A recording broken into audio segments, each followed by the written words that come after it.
Courtney Act, lovely to have you on the program. Thank you for having me. Winning Celebrity Big Brother in the UK, what did that do for you? It's been absolutely epic, and it's still soaking in because it's only been a few weeks. Everybody got to watch it unfold on television, and I sort of woke up from this Celebrity Big Brother coma and was told all of these things about my life and what people knew about me. But I think ultimately what it really did is gave me this amazing, inspiring for myself and, you know, the core of who I am, this sort of platform to talk about stuff and to have people like listen and be interested. And that's what was so fascinating about the program itself. You were talking about stuff, important stuff, and really confronting and contradictory issues. One of your contenders was Anne Whittaker, very conservative politician. It came down to the two of you at the end. But you were able to have discussion. Someone who doesn't support same-sex marriage, someone who doesn't support a woman's right to terminate a pregnancy, have an abortion. But you were able to have conversation and discussion. Yeah, and I think I love conversation and discussion. I look at, you know, it's better than yelling. It is, and I think that politics and society in general has just, the volume is too loud now. Everybody's yelling, and we see it visually. You can see a representation in Parliament where people are standing on opposite sides of the room yelling. Parliament's a great example. We actually, when we ring the bell for Parliament to have a vote or a debate, they call it a division.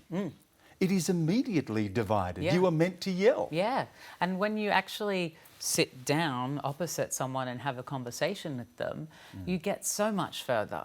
And I think that, you know, sometimes you have to yell in certain situations in history. We've seen that voices did need to be raised. But I think that right now, in the place that we're at, you can sit and have a conversation, but so often people would rather react. And so often people's defence is being offensive and it becomes really problematic. That's an interesting word, offence.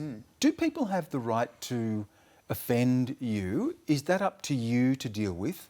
Or should we, and we've had this debate in Australia with the 13C legislation, and should we actually toughen legislation around prohibiting offence? Or should you be able to have the freedom to have that discussion? If you're offended, I'm offended, we have the right to reply. Is that better than the state regulating that? Look, the thing is that it's not, there's no one answer either way. And I think that somebody like Anne Whittaker was sort of like, well, I don't care if you're offended sort of thing. And it's like, you don't have to care if I'm offended. But there's this idea that political correctness became a bad thing. But to me, political correctness can mean that I care about somebody else's feelings and what they tell me. And that's what we used to call respect. Yeah, and now it's become political correctness. Respect has gone too far, some could say. And it's like, well, no, I'm not saying that, like, that you don't have to go out of your way to sugarcoat or to coat and cotton wool everything, but at the same time you can respect other people's views and wishes, and whilst you might not agree with their opinions, you have to agree with their right to say them. Does it work both ways? Does it also mean respecting someone who says, I have a fundamental religious belief, for example. I can't accept that marriage is anything other than between a man and a woman. I have a fundamental belief that I can't accept abortion. That if someone expresses those views, do you also have to stand up and say, well, they have a right to those views too?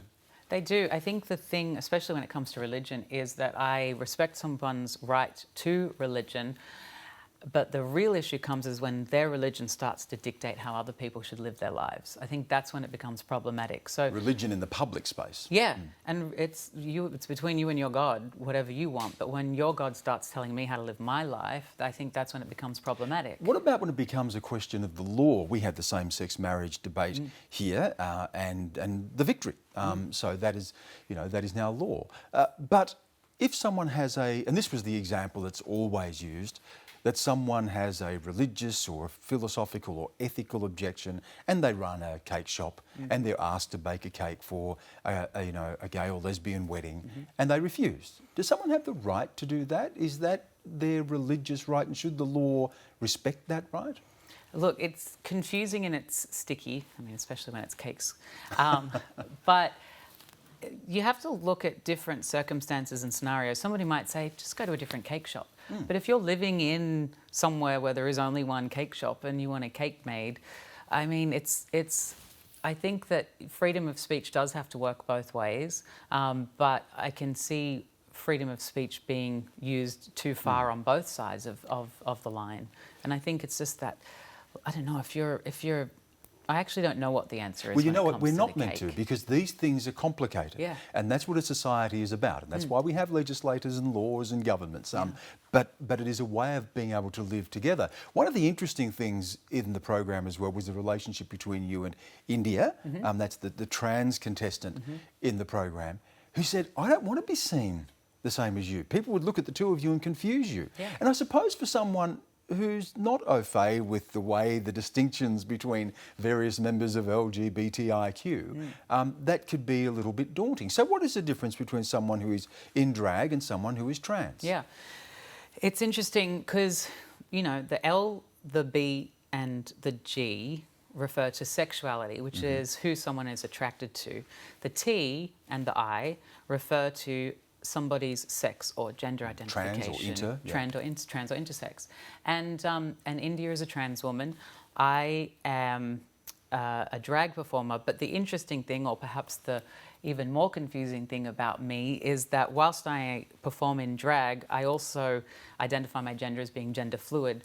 You talk about the 1 to 6 scale, and that on that 1 to 6 scale you would locate yourself somewhere in the middle or maybe just towards one or the other. Yeah. So 1 to 6 being male to female, or 1 to 6 being heterosexual or homosexual. Yeah, and so I sort of identify on the gay male side, but probably closer to the middle than most people. But so you've had relationships with male and female? Yeah, I mean, I've had relationships with males and I've had experiences with women, and you know, people in between. I think for me my attraction is 90% towards men, but I've certainly have had attractions towards people who aren't male and who, and I also sort of like to think that those experiences aren't dictated by someone's physical biology. Do you think 40 years, and you're back in Australia now, you're living in the UK and in LA, it's the international life that you now have, 40 years since the beginning of Mardi Gras, that while we've moved a long way, the acceptance of same-sex marriage and the vilification of people and, you know, the broad acceptance of people to be who they are,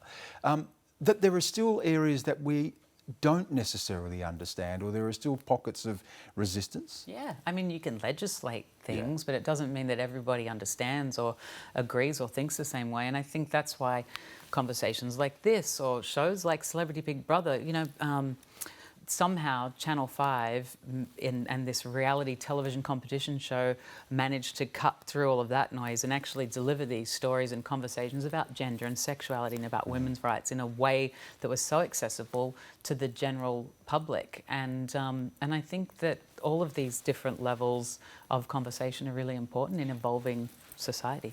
Do you feel, as Courtney, other than Shane Jenek, of course, your dual identities, if I can put it that way. I don't even know how to put it, really. But does that give you a licence, or do you feel a freedom as Courtney to be able to speak about things you don't as Shane? I speak about everything as both expressions of who I am, but I think the interesting thing is that whilst I am perceived a certain way like this, I was not socialised this way. So I do not have any of the qualms or issues or repressions that, you know, that women do experience in our society. And so I do come to it with a certain level of freedom. And that's why, you know, Year of the Woman on Celebrity Big Brother, I was like, this is not my place to win this. A woman, I don't, as much as I can look like a woman and I do identify with my gender on the spectrum, I don't suggest to know that I understand the female experience. And but I think because of that, there are certain things that I'm able to break through because I haven't been socialised as a woman. And are you at a point now too where someone can see you and listen to you, and that the image or the identity does not obscure what you're talking about, that you are free to have... We've had a political discussion, we've talked about freedom of speech and the role of gender and sexuality and acceptance of people, but that doesn't necessarily have to be defined by how you look. Yeah. Your views matter. Yeah, and you know what, I've been having this somewhat one-way conversation with, you know, my online audience for a couple of years, making videos about the American political system, going to a Donald Trump rally in drag and interviewing people, making videos about gun control and all of that sort of stuff.